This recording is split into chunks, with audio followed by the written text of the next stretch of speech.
Hi, folks. Welcome to another episode of Counsellor Convos. So, this episode, we're going to be focusing on postnatal depression. Now, first of all, for those who don't know me, so I'm Sheila. I'm a registered mental health counsellor, and I am joined today by Becky. So, hello, Becky. Hello, nice Okay. to be here. Lovely to see you. Lovely to see you. And look, folks, for those of you listening to this, I've already mentioned we are going to be talking about postnatal depression. So there's a trigger warning here. You may find this upsetting, but that's kind of why we're doing this, Becky, because this stuff Yeah, needs to be yeah. talked about, doesn't it? People need to know what goes on, all the ins and outs, and actually, the more we talk about it, the less triggering I think it's going to be for people. Yes, absolutely. They're kind of pre-warned, if you like. If we're talking Exactly. about it, and then hopefully it may help somebody else who've been in a similar situation to your own. Yeah. So first of all, Becky, please feel to introduce yourself in whatever way you want. My name's Becky. I am a mum, which is kind of why I'm here, I guess. I've got Yeah. two boys. One of them is 8 and one of them is 5. And after I'd had my first boy, Ruben, I suffered really badly with postnatal depression, which is what I'm going to talk a bit about today. And sort of, I guess the bottom line is I came through it, and I've got a very positive spin on it now. I'm not Yeah. shy to talk about it, and it's important to talk.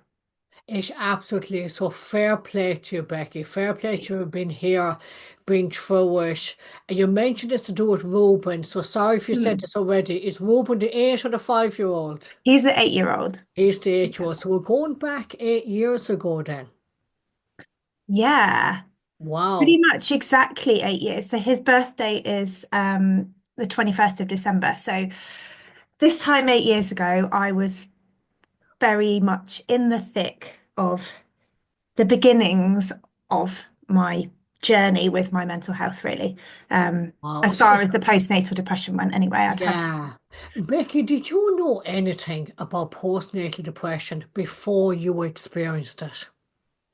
No, I mean, I think it was, you hear terms like baby blues bandied about, and Yeah. you kind of expect a little bit of hormonal emotion and things like that. And Yeah. everybody always says, oh, day 3 and 4 are terrible because your milk comes in and your hormones are raging, and Okay. everyone feels a bit crap because you've probably gone home with this tiny baby and you're feeling all these feelings. And I had that, but for me, I didn't know how bad that was supposed to be, I suppose. And I Yes. didn't, it's also not particularly talked about how long that might last. And Yes.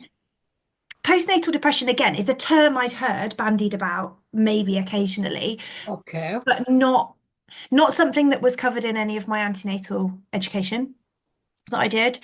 Um, Wow, that's interesting to know. yeah, I mean, I don't know. I will hold my hands up. My youngest is 5. I don't know if that's maybe changed. I hope it has.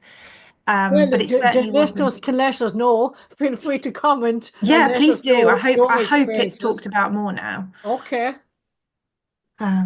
Yeah. Wow, do you know what? Straight away, though. So as I'm listening to you, Beck, I'm also taking notes and taking about everything you're saying. And Hmm. isn't it interesting? So you were aware of postnatal depression to the point where you expected it. You know about the hormones, you know about the baby blues, you know that this little person you're going to be taking home. Yes, we of course there's going to be a potential huge sense of overwhelm.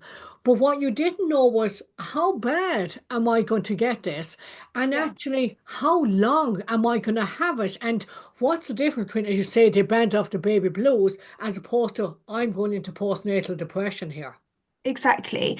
And I think that the scary thing for me at the time, and actually now looking back, it was like, well, how does a mum know in those early days? For me, it hit hard and fast, which was a good thing in some respects Okay, because it was very apparent to other people that I wasn't okay. right, But for okay. me, internally, when the thoughts are spinning around your head, how do you know that this isn't normal? I was a first-time mum. I'd never done this before. Yeah. Same with anything, how do you know if your baby's poo's normal? How do you know? But it's the same for your experience of yourself. How do I know if this is what everyone goes through? Or how do I know if this is something that I need to be doing something about? It's a massive point straight away. And as you said, it wasn't covered in your antenatal classes. No. And oh, like OMG, Becky, like I mean, I suppose we're so much more knowledgeable in a way now. People are a lot more Yeah. open. But wow, to send somebody in there, and as you say, afterwards, after that birth, well, the trauma of the birth, that in itself, Yeah, there's so much education around yeah, pregnancy, labor, giving birth, but there isn't a lot about what the hell happens to you after the fact. afterwards, Like yeah. what's normal, what's not normal, and what can you do if it's not? So Do you know what I that mean? sounds confusing Mm, straight away as a new yeah. mom, because you don't know what's normal and what's not. So you Yeah. can't make comparisons about what's happening to you, what can you expect. So let's go back to you, Becky. Yeah. What happened to you? So, I mean, first week of having Ruben home, I mean, my journey is obviously my own, and could well be Yeah. different than everybody else's. But I I was very stubborn I still am as a person, I'll be honest. Okay, that could be a good Um, thing too. and I was determined that I wanted to breastfeed my baby. Okay. Um, that was my choice. It wasn't easy. And I got myself in a bit of a pickle continuing to try. And we got there and we had a beautiful journey with it.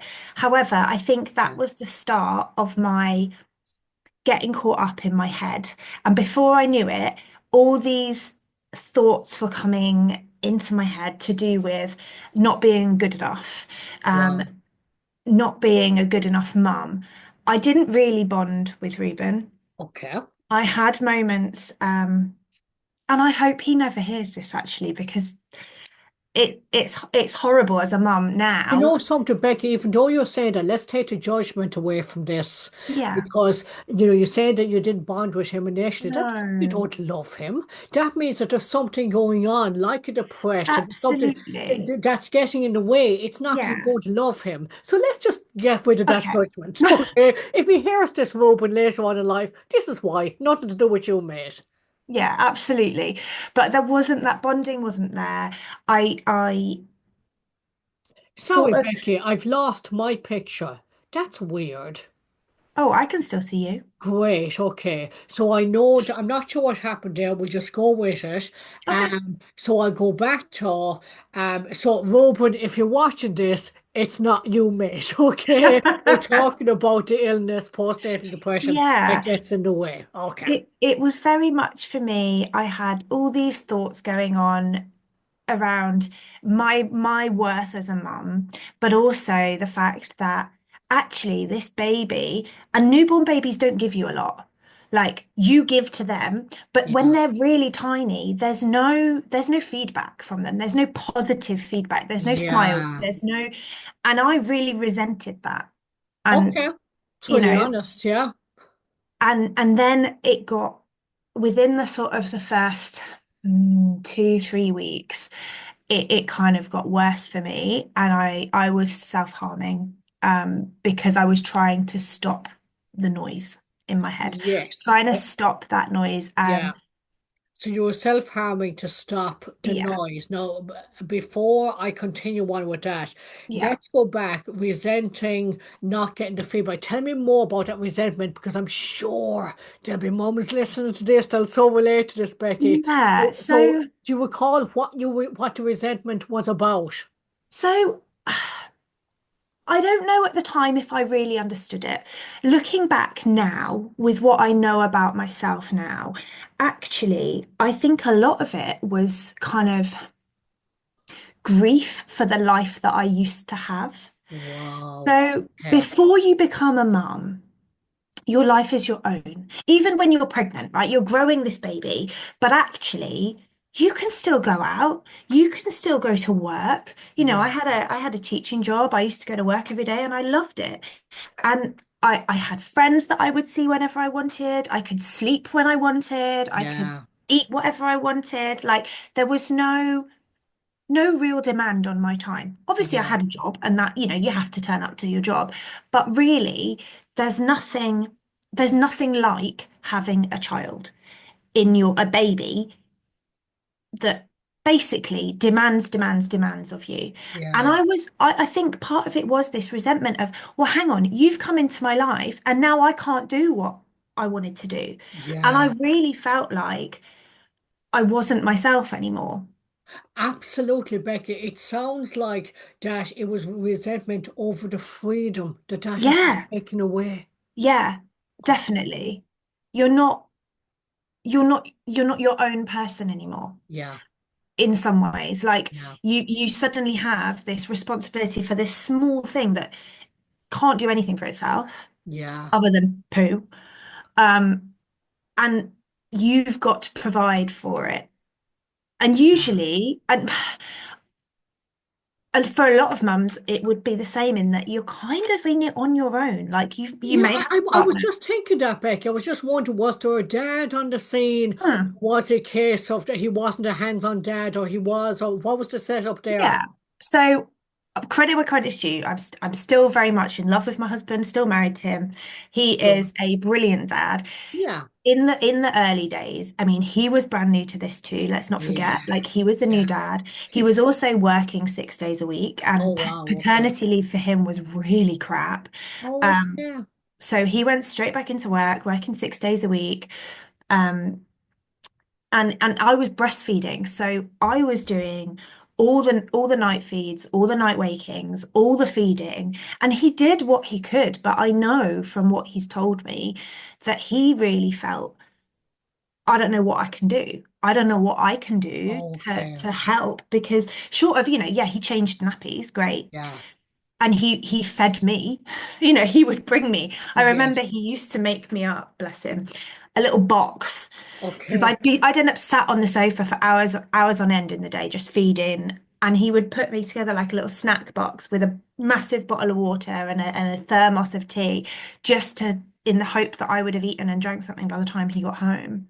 So, you know, Wow. I had Okay. someone. Well, out of interest, was that helpful for you? What, the snack So, box? yeah, the fact that he did that I and the mean, fact, yeah, okay, yeah, actually, on a yeah. practical level, Yes, so he it could meant, help more practically. He probably yeah, felt a bit redundant on an emotional level in a way. I mean, yeah, I'm not a mom, so let's put this out there. Full respect for women gone through childbirth and all that sort of stuff. I'm married to somebody who's had kids already, so I haven't personally gone down that yeah, road. But while I am very aware of people's what they can do and what they can't do, so in yeah, some things it's the practical support. Some yeah, people aren't that good at the emotional support. But I think what I'm hearing here, Becky, is that the way it is because the mom gives birth to the child, that it's just a situation that the mom has far more of the responsibility because of the yeah. breastfeeding, the emotional support there. Yeah, No, and I mean, and let's not yeah, forget that the mum herself is kind of recovering from that. Like whether you've had a C-section or a natural delivery, a vaginal delivery, yeah, um, it doesn't really matter because you've still got, you know, your wound inside is still healing. You're still kind of whatever you've done, you're still recovering from it. And nobody historically, you would have a village around you and you would literally be in bed with your baby for like 2, 3, 4, 5 weeks, however long, and people around you would do everything for you. In the modern day society, that's not usually the case. Becky, that's a massive point that you're Mm. making. That's a massive point. You're absolutely spot on. When you look at cultures, you look at historically in an Yeah. ideal world, as you say, Yeah, you'd I have mean, a in village. China, it still is the case. Okay, For a lot of families, apparently, is that they do have this kind of culture of the mum does nothing, and the mum basically is on almost house arrest, for want of a better phrase. So Becky, do you think then when we take into the point of that, you're recovering from childbirth, and Yeah, as we know, what that does to your body, it can be very traumatic for someone. It can be traumatic for the man as well. 100%. Um, but do you think that adds possibly to the postnatal depression? Because I'm guessing you're I think knackered. I think so. I think there's this there's the element of what you've already gone through, and there's this Yeah. potential, like, particularly if you've had a traumatic delivery. I mean, I would say that any birth can be considered traumatic because it's Yes. something you've not experienced before, Yeah. potentially. Um, I personally loved giving birth. I'm a weirdo and I would do it again. I just don't want the Yeah, baby. but you own being a weirdo. Oh, well, Folks, I'm I absolutely know a I weirdo. know Becky, so I know I can say this, okay? You can say that. It's fine. My Yeah. mug actually today says, I don't know if you can read that, says, rejoice you're quirky. Okay, And it's there you not go. your as Own in it. you are, it's your own you're quirky. And I just think that's brilliant. Exactly. And that's fine. Everybody's different. There'll be other mums out there that will Yeah, relate to that they enjoyed childbirth this absolutely. way. But Everybody's like, different here. regardless, there's then this kind of like expectation, whether it's societal, as in the people around you expect you to be bouncing back or getting on with your life or whatever it is, or Yeah. whether that's internalized because of what you've seen around you. Ah, It's okay. really easy to look out from your bubble and see other mums absolutely killing it and being like, oh my God, how can she like manage with, three toddlers and a baby? Or how can she manage to get herself out with beautiful makeup on? It's really easy to compare yourself and find yourself Becky, lacking. absolutely, Becky. I could imagine social media playing its part with Oh, them. Jesus. That's a whole nother level. Okay. Just, You know, yeah. because often it's a very unrealistic representation. People tend to put on the happy, happy, and we're doing great. But Yeah. we're talking about expectations, social media, society, Yeah. this external pressure that people could, and it's making comparisons. A client of mine, Yeah. I know he won't mind me sharing this, he was saying about that phrase of making comparisons is the thief of joy. I would fully agree with that, actually. I don't know it's a Um, well-known saying to be fair, but and yeah, it's something yeah, I've learned over the probably only the last 3 or 4 years that actually you're living your own life. yeah. Why do you need to? Nobody else is living your life, so why Yeah, would you compare? Just do I the love best you that. can. Okay, let's hear that. Nobody else is living your life, so Yeah. why would you compare? Oh, Yeah. that's lovely. Oh, Can I put that on a Becky. t-shirt Oh, or a oh, mug? that's beautiful. That's Thanks. beautiful. Okay. You heard it here first. Yes, absolutely. Okay. So I would imagine it's very lonely then. To not Yeah. knowing what's normal. Your husband trying to help him whenever we can, and the practical help is great. We're absolutely Yeah. crossing And that. I mean, he was good in the sense that he Yeah, I mean, he was aware that I was self-harming, hurting myself. yeah, Um, he was aware that that was going on, and he was, unbeknownst to me, he was in cahoots with my mum on the phone. My mum lived a long way away, but he was on the phone to her, and he was like, "She's not right. Like, what can we do?" And talking to one of my friends who lived down the road to try and figure out what was, I'm not right. yeah, What can we do? Um, and I was fortunate in that the people around me kind of kicked me up the arse to go and do something, to go and actually own up. That sounds awful, but like actually I'm not doing okay. And this is what's yeah. going on in my head, and I'm quite scared by it. Um, Yeah, wow, Becky. Okay, let's pause for a minute if you don't mm, mind, yeah, because yeah, we certainly explored the resentment. We've made sense of that. Makes complete sense, completely understandable. The loss of freedom, everything else going on. Then you said about the self-harming, and I'm mm, sure you mentioned something about that you were self-harming because to get out of your head or yeah. to remind me what you said with the So they self-harming. basically, I had all of this kind of soundtrack going on in my head about how worthless I was as a mum and how Yeah, like I was, Ruben would be better off with somebody else, or just horrific stuff. yeah, Um, and yeah. I would Sorry to hear I that. would basically I don't know. I don't know how much you want me to say, but Say um, it whenever you're comfortable to I say. I was basically banging my head against a brick wall, quite literally, to Yeah. try and drown the noise of the thoughts out. And that's the thing, Becky. I remember now you're saying about you wanted to stop the noise, Yeah, and I just want to pick up on that because as a counselor, I come across a lot of people who self-harm, yeah. and there is such a misconception when it comes to self-harming. People automatically assume you're punishing yourself, you're Oh harming no. yourself. It's the opposite. For a lot of people, they're actually protecting themselves Yeah, because there is a purpose to the self-harm, and as you said that for you, you will literally bang your head because for those split second, that pain took you out of your head for that exactly. split second. And Yeah. that's what people don't understand. You're not punishing yourself. You're No. just desperately trying to It take. gives you something else to focus on. And Absolutely. it's not, I mean, it's absolutely not a healthy way to do it. Well, it shows how desperate. But That's it. Let's not exactly. judge it. Let's not judge it. No, Healthy or not no, healthy. It just shows the desperation. And I mean, exactly. wow, Becky. I mean, thank you for sharing that. I'm just sorry that you went through that. That sounds horrible. Yeah. It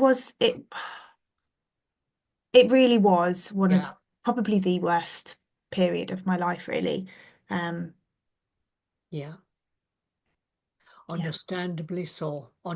So then there you were. So you're in it. Okay, so you're going through it, you're in it. And then you've got these friends that are noticing this, and I think you said kicking you up the arse or something along those lines. Tell me more about how they were helpful for you. So basically, I'm just trying to remember exactly how it happened. And I've got a Yeah. feeling I had a friend at the time who lived 3 or 4 streets away. She had an older child, um, who was about three, I think, 2 or 3, 4 maybe Okay. at the time. And she came over, I think, for either, I can't remember if it was a midwife appointment or a health visitor. I can't remember Yeah. when they changed. But she basically was like, you need to be honest. And Oh, she okay. she basically came and sat and was like, because it's so easy when you don't know a health visitor or a midwife and they come in and you just want them to think that you're being a great mom and Yeah. you want them to tick all the boxes and bugger off because, sorry, excuse my language. Oh, that's Um, okay. You're keeping it real. okay. But you kind of just you want them to be like, oh yeah, she's a great mom. See you And later. okay, is there ever, I'm going to be curious about this because, like I said, I'm Hmm. not a mom myself. So, is there almost a fear then? Because I know years ago, if you're not seen as you're great and you're coping so well, that there's a chance that social services could get involved. Or I is there mean, any of that that plays on that? yeah. Okay. Because when you've got a soundtrack in your head, like I did, which was saying I was a crap mum and I wasn't any good for Oh, Ruben, actually, there was this fear that if I'm perceived to be struggling, yeah, perceived to be potentially having these really negative thoughts about bonding with my baby and getting, giving yeah, my baby away, like, are they going to take my baby? Because bottom line, I didn't want that. No matter how many thoughts I might have had about the fact that yeah, he would be better off elsewhere, I didn't want my baby to go anywhere else. He was mine. Whether yes. or not I felt that connection, he was still mine. I mean, that's a connection, to be fair. Except, yeah, it's so hard to explain. Yeah. Like, I don't have the words to explain that kind of connect, disconnect Yeah, yeah. battle that It was must going be on in my something, head. kind of like nature, Right? nurture, and it must be just something Oh, well, instinctive. it's You know like what one I of mean? those things where they say, if you're worrying about being a narcissist, you're not a narcissist.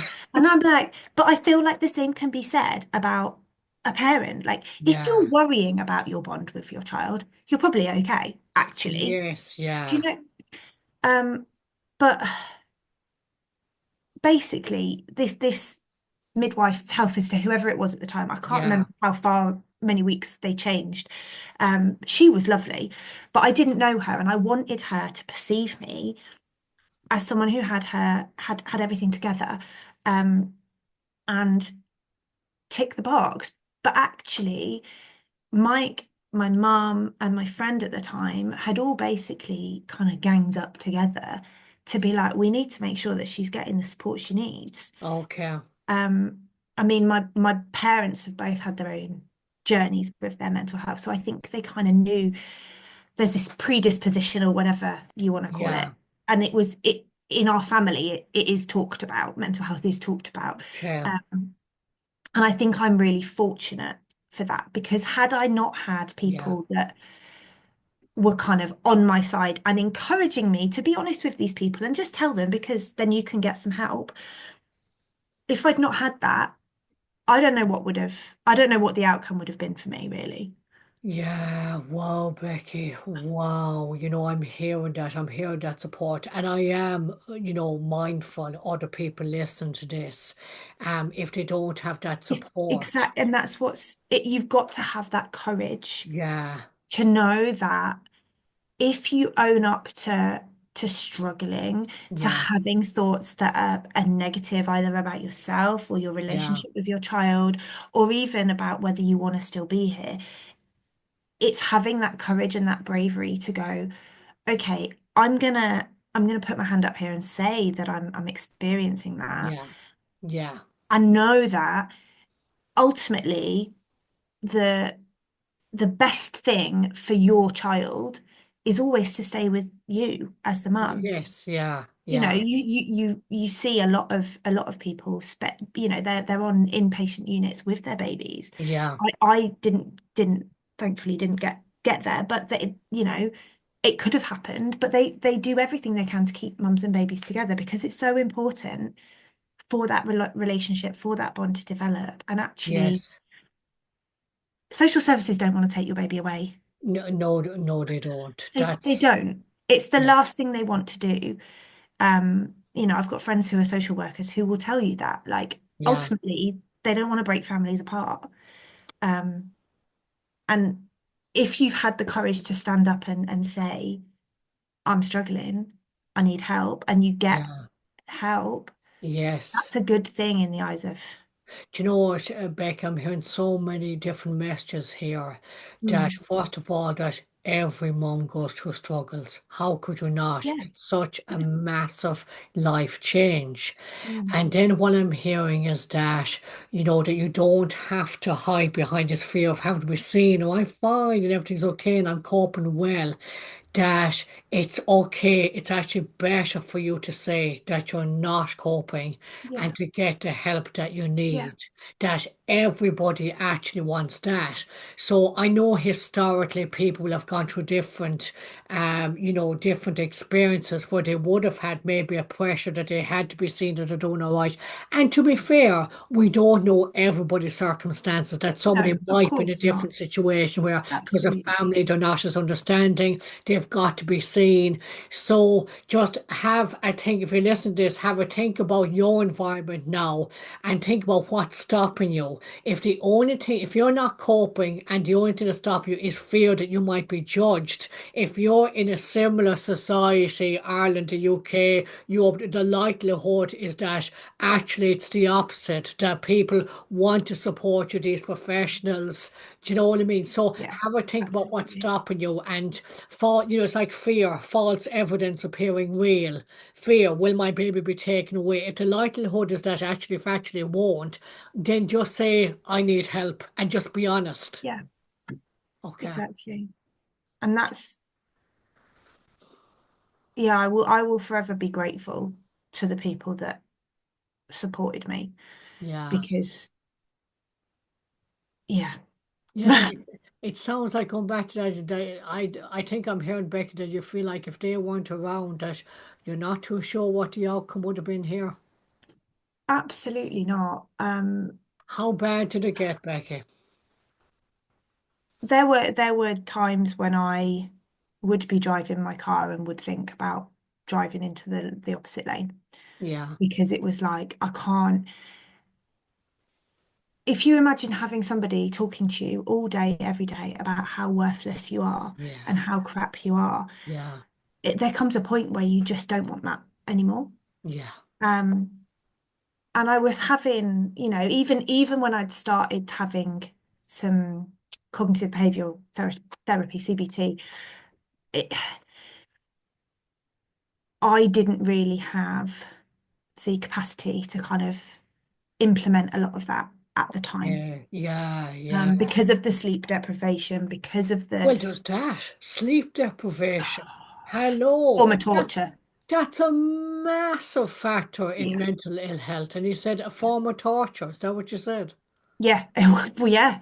They use it, don't they? Sleep deprivation Yes. as a form of torture in some countries. So, Yeah. and we're seen, it's kind of seen as this part and parcel of motherhood, of parenthood, that it's just normal. And actually, it's still crap. It's It, still, it still really hard. absolutely is. Um, There's so many factors to take on board in becoming a new mum. Do you know what I mean? Or a mum for the yeah. second time at a time.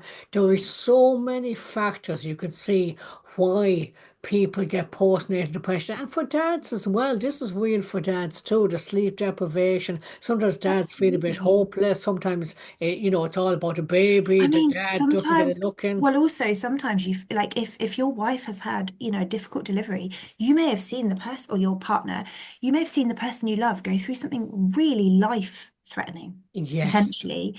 And they kind of you come out the other end and people are worried about the woman who's given birth and potentially, had a terrible time of it. They're worried Yeah. about this tiny new baby.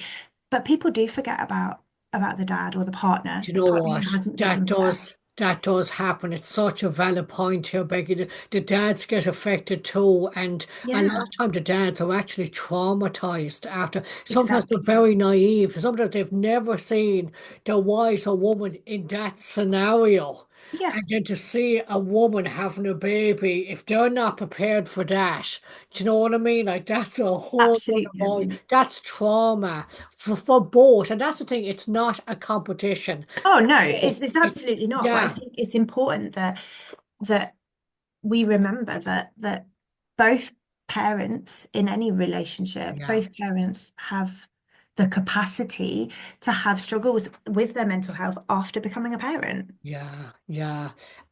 Becky, I just want to ask you a bit Hmm. more about those intrusive thoughts. Yeah, You mentioned you called it a soundtrack.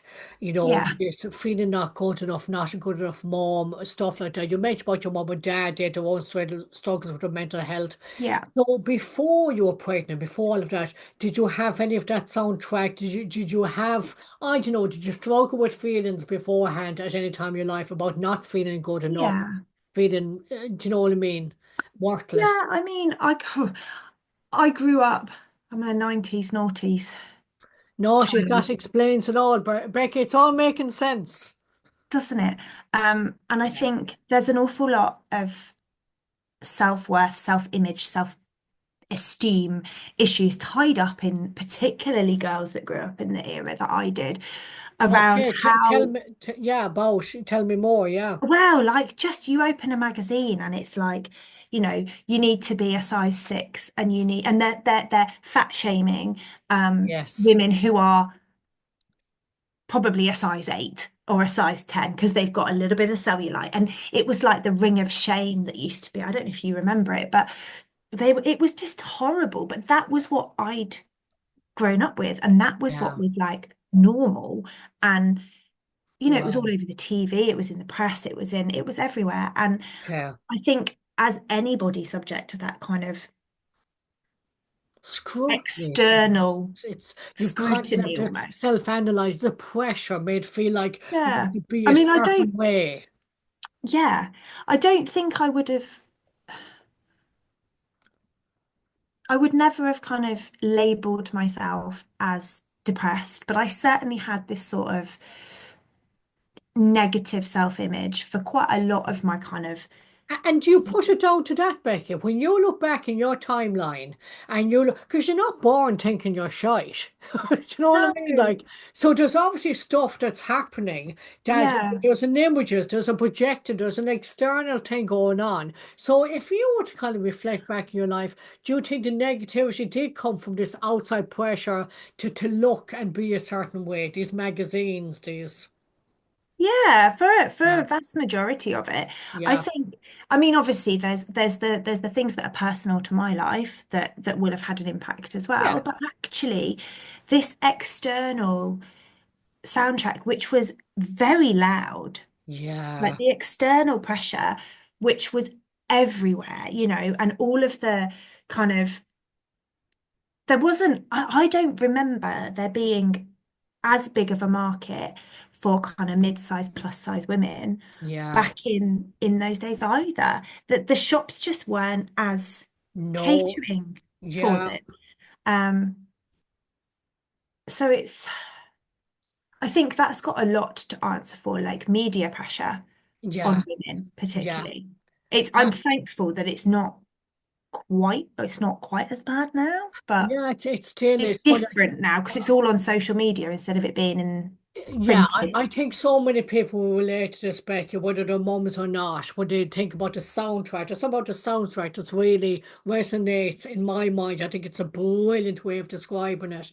And people struggle so much with negative thoughts. And it's being aware that these are external factors that have created this. We need Yeah. to challenge and question these factors. Mm. And I suppose where I was going with this is that oftentimes when somebody gets postnatal depression, and somebody has to, I'm not good enough, I'm a worthless mom. Oftentimes there was something beforehand that's the trigger just to make yourself feeling even worse. But oftentimes when you look back, there would have been some sort of negative impact Mm. beforehand. I think as well, like for me personally, I I've always been relatively average or successful at things I've done in life, right? Okay, There hasn't been anything that has been a catastrophic failure, okay, right? Before I had, now this is going to sound bad, but before I had Reuben, and I really felt like I was failing at that okay. because, I mean, sorry, my computer's making noises. That's okay. Because he was, I mean, he wasn't a sleeper. The breastfeeding wasn't going great. He was born small. He wasn't. He was fine. But Sure. how they tell you, they were like, oh, he's on the small side, and he wasn't at all. Right, Um, okay. but there's all these things, and you're like, oh, suddenly I was having to deal with this kind of experience of failure, or how I perceived it that maybe I'd Becky, not come Becky, across before. do you think you expected to fail then? Do you think, with all the negativity and stuff like that, like you said, I hadn't had a failure, so I'm thinking, were you almost expecting it Maybe, because of maybe, the or maybe negative? I thought it was going to be really, really easy. Ah, so then maybe you had unrealistic expectations of it. Maybe, And when they like didn't happen, there it's could have been, yeah, it's okay. very easy to go, oh, when I'm a mum, my child's not going to do that. Well, My child's going to be a delight, and they're not going to, copy a swear word. Or my child's not going to eat stuff off the floor. All these things because you can write these expectations for yourself. But until you're actually living it, you don't know how you're going to nobody feel. You don't knows. know what's going to be Yeah, good and and easy. And yeah, and what's right and wrong? Everybody's entitled oh, to live their own life and to do exactly. instinctively what feels right for them. Do you know what, Becky? Like, it makes me wonder, what do you wish somebody had gone back and told you? If you could rewind time and Oh, somebody was to prepare you for what was ahead or what you wish you'd known. what do I wish I'd known Yeah. pre-having children? Wow, that's a really tricky question. Okay. I think the big one for me is that every single stage of being a mum has its challenges, Yeah. right? But every single stage is just that. It's a stage. Nothing lasts forever. Yeah. And sounds really cliche, but for the vast, vast majority, um, things get easier. Like Okay. the sleep deprivation gets less. The Okay. kind of the feedback from your child, at some point, assuming that they're meeting their standard, milestones and everything, they'll Okay. start smiling back at you. They'll be starting to communicate with you. They'll Yeah. be starting to, now I look at my kids and I'm like, oh my God, you're like a whole person. And you have a soundtrack in your head that Yeah. goes on, and you have thoughts that I'm not thinking. And that Yes. blows my mind, Sheila. The fact that they have their Oh. own thought processes, because when they're little, Uh, you don't really think, they're probably just thinking, I'm hungry, I'm thirsty, yeah, I need a sleep, whatever. yeah. Whereas now, like, they're having worries, they're having like kind of epiphanies. It's all this stuff that's just mad. Yes, it is. It is. Sorry, I've digressed there. In a way, it's wonderfully mad. And, we need a balance with this. Do you know what I mean? Like that, that it is important we address the seriousness of this. Yeah, We address how horrendous postnatal depression is. really is. We addressed and we look maybe in the past, if somebody is susceptible to that. I always felt like this, Becky. I've such a kind of annoying with this. I felt that one of the reasons why I never have kids in my 20s or 30s was because I was struggling with my own mental health. And Yeah, I just kind of, the idea of having a child and I couldn't properly function myself, to me, it just didn't kind of make sense. And yeah, plus, I wasn't in a right environment. But I've no regrets over that. Do you know what I mean? I think yeah. I'm different in that I don't ticking clock. Sorry, I laugh about the ticking clock because I remember people tell me, "Oh, you'll hear it. Oh, well, I'm 50 at the end of the year. I don't think it's going to start ticking now. It never had batteries in the first place." Yeah. But I'm totally at peace with that. I really am, Yeah, and it's the wonderful thing. It's each to their own. absolutely. Like how long did the postnatal depression last?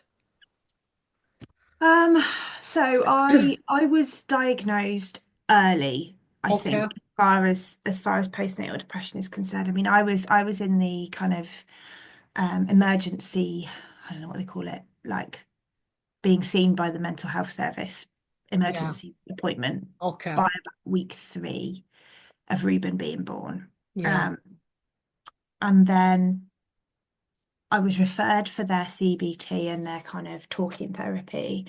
Um, and at that point, I was really against medication okay, because honestly, I don't know why. Now, I think, I think part of me saw it as a weakness at the okay. time. And that's honest, yeah, yeah. But honestly, now I'm like, if you break your leg, you take a flipping cocodamol or whatever, don't you, to sort the pain Absolutely. out? If you have a bad headache, you'll take a tablet. Why not do the Exactly. same if you're struggling? So that Yeah, was the January that I was diagnosed. I then um started on medication in the September. So I'd gone about 8 months of still, I mean, I was seeing people, I was talking to people, but actually, okay, was anything getting better for me? No, probably not. okay, fair enough. Um, I mean, I don't think I was self-harming as much. Yeah, But it certainly was still going on. okay, And then in the September, I started on medication. yeah, Um, and that, for me, I found that basically it gave me enough headspace to then deal with the other stuff and absolutely, to yeah, start implementing some of these tips and techniques that I was being taught through the CBT about yeah, how to reframe and readdress these thoughts that are going on in yeah. your head and kind of logicify. No, that's not a word. Well, it's just like Rationalize. I suppose Rationalize. it's put in perspective, as you say, rationalize. Absolutely. It's helping you to look at things from a different perspective and maybe challenge someone. That's what I'm saying about the external stuff. People really Yeah. need to challenge. Why do they feel like they should be assigned Yeah. something? Why do they feel like they should be a Yeah. certain way? What if that's external pressure? What if you don't have to do that? Exactly. So I started on the meds in the September. And then I was probably on the medication for just about another year after that, and weaned Yeah. off within the year. Okay. Um, but was always of the mind frame from then that if this isn't my last tablet, that's okay. If I need to go back on this Yeah. medication at any Yeah. point in my life, that's okay. I know it works, I know what it does, and I view mental health as a journey, Yeah. and I haven't finished my journey because Nobody I has. ain't dead Becky, yet. we're all quirky and weird and Exactly. abnormal. Exactly. So, Yeah. yeah. Wow, Becky, you are a survivor. That's what you are. Mm. You are. And here you are. I mean, imagine in your deepest times, 8 years ago, imagine if somebody told you 8 years ago that not only will you be okay, not only will you get the support that you need, but you'll be on a podcast talking about this, helping other people listening to this. I don't think I would have believed you 8 years ago. So, for those of It's you listening that are in a similar place to where Becky was at, there is always hope. do Yeah, is don't give up. If you're banging your head off a brick wall, think about what do you need? Where can you go to get the support? That what if your intrusive thoughts that you're rubbish mom or you're no good? What if that is simply not true, but it's a manifestation of stuff you've been through throughout your life? And actually it's about engaging support and just going through that, not being on your own with this. exactly. I think Mm, that's the key thing for me is having somebody in your corner. And yeah, if that's not, if you're a single parent and you don't have a yeah, partner who you're living with, find somebody that you can be honest with, whether that's your parent, a friend, somebody, a counselor, whoever. You need yeah, somebody that you can be really honest with. And yeah. it's that somebody that's going to listen and not judge you. Absolutely, Becky. And I think that's where social media is really good, actually. There are so many support groups out there. Do you know of any that you could recommend if somebody is listening to this? I just wonder what your friendship groups. I went along to a wonderful group, Okay. which was, I mean, I used to live in Stockport in Yeah. Manchester. Yeah. They were called the Stockport Pandas, but I believe that Pandas is a nationwide Ah. group. So and I believe and it stands for post and antenatal depression And something. something association. I don't know. Aha. Well, But it's look. definitely basically around people who are struggling with pre and post natal depression, anxiety, mental health worries. And they Yeah. they ran kind of like it's basically just like a stay and play. So you'd take your little baby along or Yeah. bigger baby and you'd sit and you could talk and you could be honest with people. They would do activities for the adults, they would do activities for Hmm. the kids. Wow. Like it was just somewhere that you could go and know that everybody there had probably had a similar experience to you. Yeah, it's those shared lived experience. So again, folks, Mm. if there's anybody struggling out there, Ben who'll be doing the fabulous job of editing this video, no doubt he'll look up pandas I'm just having a look now to and see. put a link Um, in the old, the write up to this video. yeah, I'm just seeing if it was. Yeah, and I'm really encouraging anybody else listening to this, if you're aware of any support groups or any help or place that people can go, please let us know. Put it in the chat, Yeah. because this is, all about helping each other.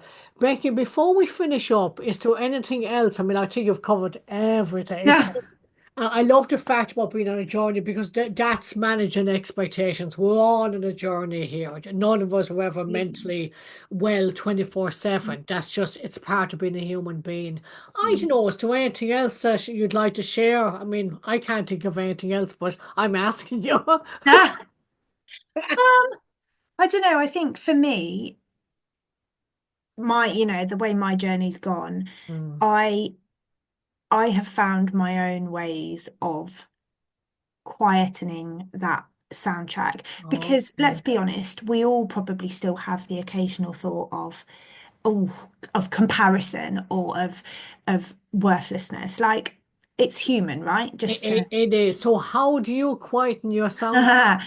well, mine is craft, I'll be honest. If I'm Yes. if I'm keeping my hands busy, I am my brain is quiet or my brain is at least focused on what I'm doing.